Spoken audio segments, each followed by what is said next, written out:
नमस्कार दोस्तों, आज की इस वीडियो में हम डिस्कस करेंगे हिस्ट्री के कुछ इंपॉर्टेंट क्वेश्चंस जो मेनली प्रीवियस एचपीएसएससी हमीरपुर के एग्ज़ाम में ये क्वेश्चंस पूछे गए थे। तो फ्रेंड्स, इन क्वेश्चंस के मैं आपको जितने भी आंसर बताऊंगा वो फाइनल आंसर की के अकॉर्डिंग ही बताऊंगा जो हमीरपुर बोर्ड ने जारी की थी।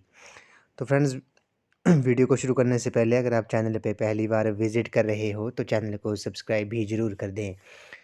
तो फ्रेंड्स, अगर आप एचपी टेट की तैयारी भी कर रहे हो तो इसके लिए मैंने एक अलग से प्लेलिस्ट बनाई है जिसका लिंक मैंने डिस्क्रिप्शन बॉक्स में दे दिया है। आप वहां पर जाकर वीडियोस देख सकते हो। तो फ्रेंड्स, वीडियो को शुरू करते हैं। क्वेश्चन नंबर फर्स्ट में बोला गया है, बोला कि the period when man used both stones and copper tools is known as the. वे काल जब मानव ताम्र और पाषाण दोनों औजारों का प्रयोग करता था वे काल जाना जाता था। काफ़ी इंपॉर्टेंट क्वेश्चन है। क्वेश्चन नंबर फर्स्ट का जो करेक्ट आंसर होगा वो आपका ऑप्शन नंबर बी है, ताम्रपाषाण काल उसे कहते हैं। ऑप्शन बी इस क्वेश्चन का राइट आंसर है। आपको पता होगा ताम्रपाषाण काल में पत्थर और तांबे के औजार प्रयोग किए जाते थे। सिंधु घाटी सभ्यता ताम्रपाषाण काल की थी और इसे कांस्य युगीन सभ्यता भी कहा जाता है। ये भी आपने याद रखना है कि इस काल में ताम्रपाषाण काल में पत्थर और तांबे के औजार प्रयोग किए जाते थे। सिंधु घाटी सभ्यता ताम्रपाषाण काल की थी और इसे कांस्य युगीन सभ्यता भी कहा जाता है। तो ऑप्शन नंबर बी इस क्वेश्चन का राइट आंसर है। उसके बाद हम बात करते हैं उसके बाद हम बात करते हैं नवपाषाण काल की। तो नवपाषाण काल जो था वो 7,000 वर्ष से 1,000 वर्ष तक था। भारत में ये काल 4,000 से 1,000 वर्ष तक था। इस युग में पहिए का आविष्कार हुआ और कृषि शुरू हुई थी। किस काल में? नवपाषाण काल में पहिए का आविष्कार हुआ था और पहिए का आविष्कार हुआ और कृषि जो थी वो शुरू हुई थी। ये भी आपने याद रखना है। तो ऑप्शन नंबर बी जो है इस क्वेश्चन का राइट आंसर है। ताम्रपाषाण काल में मानव ताम्र और पाषाण दोनों औजारों का प्रयोग करता था। तो ऑप्शन नंबर बी इस क्वेश्चन का करेक्ट आंसर है। अगले प्रश्न में चलते हैं। इसमें बोला गया कि ऋग्वेद के सर्वाधिक महत्वपूर्ण देवता कौन थे? Which was the most important divinity of Rigveda. तो ऋग्वेद के सर्वाधिक महत्वपूर्ण देवता कौन थे? काफ़ी इंपॉर्टेंट ये क्वेश्चन है। क्वेश्चन नंबर सेकंड का जो राइट आंसर है वो आपका ऑप्शन नंबर बी है, अग्नि जो है इस क्वेश्चन का राइट आंसर है। आपको पता, अब हम बात करते हैं ऋग्वेद के बारे में। तो ऋग्वेद आपको पता होगा, ऋग्वेद में ऋग्वेद में 10 मंडल हैं, 1,028 श्लोक हैं और 10,600 मंत्र हैं। 10वें मंडल में पुरुष सूक्त का जिक्र आता है जिसमें 4 वर्णों ब्राह्मण, क्षत्रिय, वैश्य और शूद्र का उल्लेख किया है। ये सबसे पुराना वेद है। ऋग्वेद जो है वो सबसे पुराना वेद है, ये भी आपने याद रखना है। गायत्री मंत्र का उल्लेख जो है वो ऋग्वेद में ही है। ये मंत्र सूर्य पुत्री सावित्री की स्तुति में है। तो ऑप्शन नंबर बी इस क्वेश्चन का राइट आंसर है। ऋग्वेद के जो सबसे महत्वपूर्ण देवता थे वो कौन थे? वो अग्नि थे। अब बात करते हैं ऋग्वेद का जो सबसे महत्वपूर्ण देवता इंद्र था। ये भी आपने याद रखना है। इंद्र जो था वो सबसे महत्वपूर्ण देवता था जिसे पुरंदर कहा गया है। तो ऋग्वेद का सबसे महत्वपूर्ण देवता इंद्र था और इंद्र को ऋग्वेद में पुरंदर कहा गया है। इंद्र के बाद अग्नि इंद्र के बाद अग्नि और वरुण का स्थान था। ये भी आपने याद रखना है। इंद्र के बाद अग्नि और वरुण का स्थान था। ऋग्वेद में उषा, अदिति, सूर्य जैसी देवियों का भी उल्लेख है। अगर ऑप्शन में यहाँ पर इंद्र होता तो इंद्र इस क्वेश्चन का राइट आंसर हो जाता कि ऋग्वेद के जो सबसे महत्वपूर्ण देवता थे वो कौन थे? वो इंद्र थे। लेकिन ऑप्शन में नहीं है, तो इंद्र के बाद जो महत्वपूर्ण देवता थे वो अग्नि और वरुण थे। ये भी आपने याद रखना है। तो ऑप्शन बी इस क्वेश्चन का राइट आंसर है। क्वेश्चन नंबर थर्ड पे चलते हैं। चीन में बौद्ध धर्म के प्रारंभ का श्रेय पारंपरिक रूप से किसे दिया जाता है? The introduction of Buddhism into China a traditionally attributed to. तो चीन में बौद्ध धर्म के प्रारंभ का जो श्रेय है वो पारंपरिक रूप से किसे दिया जाता है? क्वेश्चन नंबर थर्ड का जो राइट आंसर है वो आपका ऑप्शन नंबर बी है, कश्यप मतंग जो है इस क्वेश्चन का राइट आंसर है। क्वेश्चन नंबर 4 पे चलते हैं। मौर्य काल के दौरान सर्वाधिक प्रयुक्त सिक्का कौन था? The most commonly used coin during the Maurya period was. तो मौर्य काल के दौरान सर्वाधिक प्रयुक्त सिक्का जो था वो कौन था? क्वेश्चन नंबर 4 का जो करेक्ट आंसर है वो आपका ऑप्शन नंबर डी है, कश्यपना जो है इस क्वेश्चन का राइट आंसर है। कश्यपना जो था वो मौर्य काल के दौरान सर्वाधिक प्रयुक्त सिक्का था। तो ऑप्शन नंबर डी इस क्वेश्चन का राइट आंसर है। अगले प्रश्न में चलते हैं। अशोक के प्रशासन में राज्यों की देखभाल करते थे। इन अशोक एडमिनिस्ट्रेशन राज्यों का लुक्ड आफ्टर। तो अशोक के प्रशासन में राज्यों की देखभाल करते थे। इस क्वेश्चन का जो करेक्ट आंसर है वो आपका ऑप्शन नंबर डी है, न्याय प्रशासन जो है इस क्वेश्चन का राइट आंसर है। एडमिनिस्ट्रेशन ऑफ जस्टिस जो है इस क्वेश्चन का करेक्ट आंसर होगा। अशोक के प्रशासन में राज्यों की देखभाल करते थे न्याय प्रशासन की। अब बात करते हैं अशोक के बारे में। तो आपको पता होगा अशोक ने 273 ईस्वी पूर्व में ही सिंहासन प्राप्त कर लिया था, परंतु 4 साल तक वो गृह युद्ध में रहने के कारण अशोक का जो वास्तविक राज्याभिषेक था वो कब हुआ था, वो 269 ईस्वी पूर्व हुआ था। अपने राज्याभिषेक के 8वें वर्ष पश्चात अर्थात 261 ईस्वी पूर्व अशोक ने कलिंग पर आक्रमण किया था और उसे जीत लिया था। कलिंग युद्ध में क्या हुआ था, व्यापक नरसंहार ने अशोक को विचलित कर दिया था, जिसके परिणाम स्वरूप उसने दो बौद्ध धर्म जो था वो स्वीकार कर लिया था। आपको पता होगा जो सांची का स्तूप है वो उसका निर्माण भी अशोक ने ही करवाया है। बौद्ध धर्म अपनाने के बाद उसने बौद्ध धर्म का प्रचार प्रसार करने के लिए अपने पुत्र महेंद्र और पुत्री संघमित्रा को बौद्ध धर्म के प्रचार के लिए श्रीलंका भेजा था। तो उपगुप्त नामक बौद्ध भिक्षु ने अशोक को बौद्ध धर्म की दीक्षा दी थी, ये भी आपने याद रखना है। जो उपगुप्त उपगुप्त उपगुप्त नामक बौद्ध भिक्षु ने अशोक को बौद्ध धर्म की दीक्षा दी थी। तो ऑप्शन नंबर डी इस क्वेश्चन का राइट आंसर है।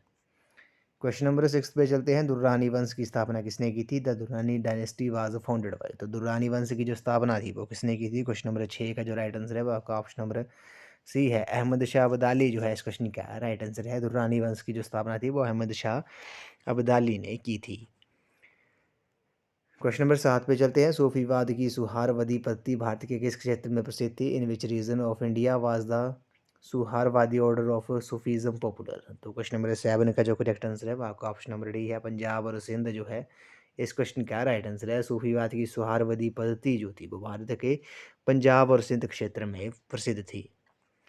क्वेश्चन नंबर 8 पे चलते हैं। क्वेश्चन नंबर 8 जो है काफ़ी इंपॉर्टेंट क्वेश्चन है। विजयनगर की वित्तीय प्रणाली का विशिष्ट लक्षण था। The special feature of financial system of Vijayanagar was. तो विजयनगर की जो वित्तीय प्रणाली का विशिष्ट लक्षण था वो क्या था? क्वेश्चन नंबर 8 का जो करेक्ट आंसर है वो आपका ऑप्शन नंबर सी है, बंदरगाहों से राजस्व जो था, रेवेन्यू फ्रॉम सी पोर्ट जो है इस क्वेश्चन का राइट आंसर है। ये विजयनगर की विजयनगर की वित्तीय प्रणाली का जो विशिष्ट लक्षण था वो क्या था? वो बंदरगाहों से राजस्व था। बंदरगाहों से राजस्व जो होगा इस क्वेश्चन का राइट आंसर है।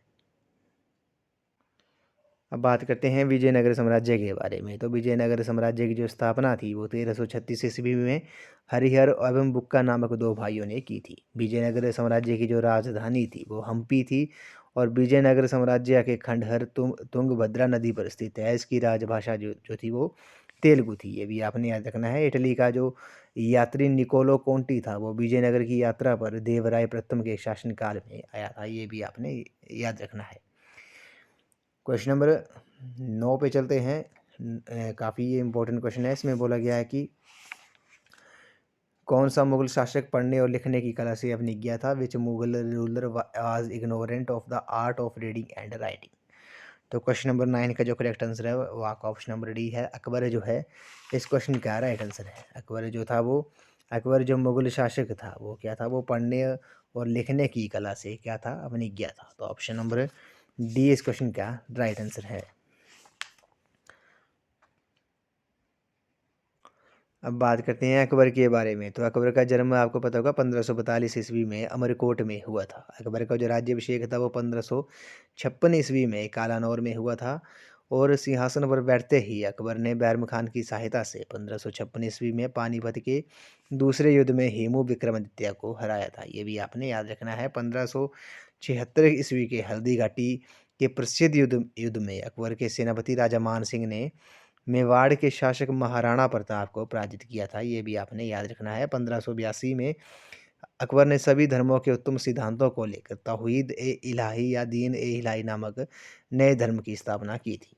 आपको पता होगा अकबर के दरबार में नवरत्न के नाम से प्रसिद्ध 9 व्यक्ति थे। बीरबल, मानसिंह, फैजी, टोडरमल, अब्दुल रहीम खान खाना, अबुल फजल, तानसेन, भगवान दास और मुल्ला दो प्याजा, ये भी आपने याद रखना है। अकबर की माँ का नाम जो था वो हमीदो बानो बेगम था।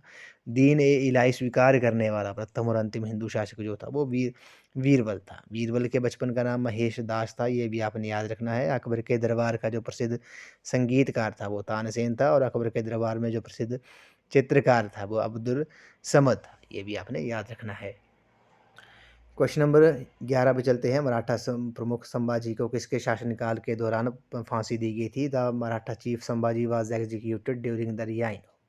तो क्वेश्चन नंबर 10 का जो राइट आंसर है वो आपका ऑप्शन नंबर सी है, औरंगजेब जो है इस क्वेश्चन का राइट आंसर है। मराठा प्रमुख संभाजी को औरंगजेब के शासनकाल के दौरान फांसी दी गई थी। तो ऑप्शन नंबर सी इस क्वेश्चन का राइट आंसर है। नेक्स्ट क्वेश्चन पे चलते हैं। क्वेश्चन नंबर अब बात करते हैं मराठा साम्राज्य के बारे में। तो समय आपको पता होगा शिवाजी का जो जन्म था वो 1627 ईस्वी में ईस्वी को पूना के निकट शिवनेर के दुर्ग में हुआ था। उनके पिताजी का नाम शाहजी भोंसले था और माता का नाम क्या था? वो जीजाबाई था। ये भी आपने याद रखना है। और शिवाजी के व्यक्तित्व जो सबसे अधिक प्रभाव उनकी माता जीजाबाई और उनके संरक्षण दादा कोंडदेव का पड़ा था। शिवाजी के जो आध्यात्मिक गुरु थे वो गुरु समर्थ दास थे। ये भी आपने याद रखना है। और संभाजी के बारे में बात करते हैं तो शिवाजी की मृत्यु के बाद उनके दो पुत्रों संभाजी और राजा राम के मध्य उत्तराधिकार का विवाद खड़ा हो गया था। संभाजी जो था वो 20 जुलाई 1680 को सिंहासन पर बैठा था। ये भी आपने याद रखना है। क्वेश्चन नंबर 11 पे चलते हैं। गांधार शैली की मूर्तियों पर इनका प्रभाव प्रतिबिंब होता है। Sculptures of the Gandhara school reflected the influence of the. तो क्वेश्चन नंबर 11 का जो करेक्ट आंसर है आपका ऑप्शन नंबर डी है, ए है। यूनानी जो है गांधार शैली की मूर्तियों पर यूनानी प्रभाव प्रतिबिंबित होता है। क्वेश्चन नंबर 12 पे चलते हैं। दिल्ली में जामा मस्जिद का निर्माण किसने करवाया है? जामा मस्जिद इन दिल्ली वाज बिल्ट बाय। काफ़ी इंपॉर्टेंट क्वेश्चन है। तो दिल्ली में जो जामा मस्जिद का जो निर्माण है वो किसने किया है? इस क्वेश्चन का जो करेक्ट आंसर है क्वेश्चन नंबर 12 का ऑप्शन नंबर बी जो है इस क्वेश्चन का राइट आंसर है। शाहजहाँ जो है इस क्वेश्चन का राइट आंसर है। बात करते हैं शाहजहाँ के बारे में। तो शाहजहाँ आपको पता होगा जोधपुर के शासक उदय सिंह की पुत्री गोसाई जोधाबाई का पुत्र था। इसके बचपन का जो नाम था वो खुर्रम था। मयूर सिंहासन का जो निर्माण था वो भी शाहजहाँ ने ही करवाया था। उसके बाद बात करते हैं शाहजहाँ का विवाह नूरजहाँ के भाई आसिफ खां की पुत्री अर्जुमंद बानो बेगम से हुआ था, जो मुमताज़ महल के नाम से प्रसिद्ध हुई। यह भी आपने याद रखना है। उसके बाद बात करते हैं ताजमहल का जो वास्तुविद था वो उस्ताद ईशा खान था। उसने स्वयं व अपनी पत्नी अपनी बेगम मुमताज़ महल का मकबरा आगरा में बनवाया, जो ताजमहल के नाम से प्रसिद्ध है। ये भी आपने याद रखना है। इसके अलावा एक बात है कि इसके अलावा शाहजहाँ ने आगरा में मोती मस्जिद, आपसे पूछ सकते हैं कि आगरा में मोती मस्जिद जो थी वो उसका निर्माण किसने करवाया था? वो शाहजहाँ ने करवाया था। और दिल्ली में जो जामा मस्जिद है उसका निर्माण भी शाहजहाँ ने करवाया। दिल्ली के लाल किले में जो स्थित मोती मस्जिद है, ये आपने याद रखना है। दिल्ली के लाल किले में जो मोती मस्जिद है उसका निर्माण औरंगजेब ने करवाया था। क्वेश्चन नंबर 13 पे चलते हैं। अलाउद्दीन खिलजी के दरबार में प्रसिद्ध कवि कौन था? The famous poet in the court of Alauddin Khilji was. तो क्वेश्चन नंबर 13 का जो राइट आंसर है वो आपका ऑप्शन नंबर डी है। अमीर खुसरो जो है इस क्वेश्चन का राइट आंसर है। क्वेश्चन नंबर 14 पे चलते हैं। भारत की यात्रा करने वाला प्रथम विद्वान निम्न में से कौन था? वो among the following scholars was the first to visit India. तो क्वेश्चन नंबर 14 का जो करेक्ट आंसर है वो आपका ऑप्शन नंबर डी है। फाहियान जो है इस क्वेश्चन का राइट आंसर है। ये भारत की यात्रा करने वाला प्रथम विद्वान था। क्वेश्चन नंबर 15 पे चलते हैं। पुष्यवती वंश का शासन यहाँ पर था। Pushyavati dynasty ruled over. तो क्वेश्चन नंबर 15 का जो करेक्ट आंसर है वो आपका ऑप्शन नंबर सी है। थानेश्वर जो है इस क्वेश्चन का राइट आंसर है। पुष्यवती वंश का जो शासन था वो थानेश्वर पर था। ऑप्शन नंबर सी इस क्वेश्चन का राइट आंसर है। इस वीडियो का ये लास्ट क्वेश्चन है। भारत में प्रकाशित प्रथम समाचार पत्र कौन सा था? Which was the first newspaper published in India. तो क्वेश्चन नंबर 16 का जो राइट आंसर है वो आपका ऑप्शन नंबर बी है। बंगाल गजट जो है इस क्वेश्चन का राइट आंसर है। ये भारत में प्रकाशित होने वाला प्रथम समाचार पत्र था। तो ऑप्शन नंबर बी इस क्वेश्चन का राइट आंसर है। तो फ्रेंड्स आज की इस वीडियो में बस इतना ही। आज हमने हिस्ट्री के कुछ इंपॉर्टेंट क्वेश्चन डिस्कस किए जो प्रीवियस HPSSC हमीरपुर के एग्जाम में ये क्वेश्चंस पूछे गए थे। तो फ्रेंड्स इन क्वेश्चंस के मैंने आपको जितने भी आंसर बताए वो फाइनल आंसर की के अकॉर्डिंग ही बताए जो हमीरपुर बोर्ड ने जारी की थी। तो फ्रेंड्स आई होप आपको वीडियो पसंद आई होगी। तो वीडियो को लाइक शेयर एंड सब्सक्राइब जरूर कर दें। अगर आप HP टेट की तैयारी कर रहे हो तो इसके लिए मैंने एक अलग से प्लेलिस्ट बनाई है जिसका लिंक मैंने डिस्क्रिप्शन बॉक्स में दे दिया है। आप वहाँ पर जाकर वीडियोज़ देख सकते हो। वहाँ पर आपको HP टेट के रिगार्डिंग 100+ वीडियोज़ आपको देखने को मिलेंगी। तो फ्रेंड्स आज की इस वीडियो में बस इतना ही। अगर वीडियो आपको अच्छी लगी है तो वीडियो को लाइक शेयर एंड कमेंट ज़रूर कर दें। तो आज की इस वीडियो में बस इतना ही। तो थैंक यू फ्रेंड्स।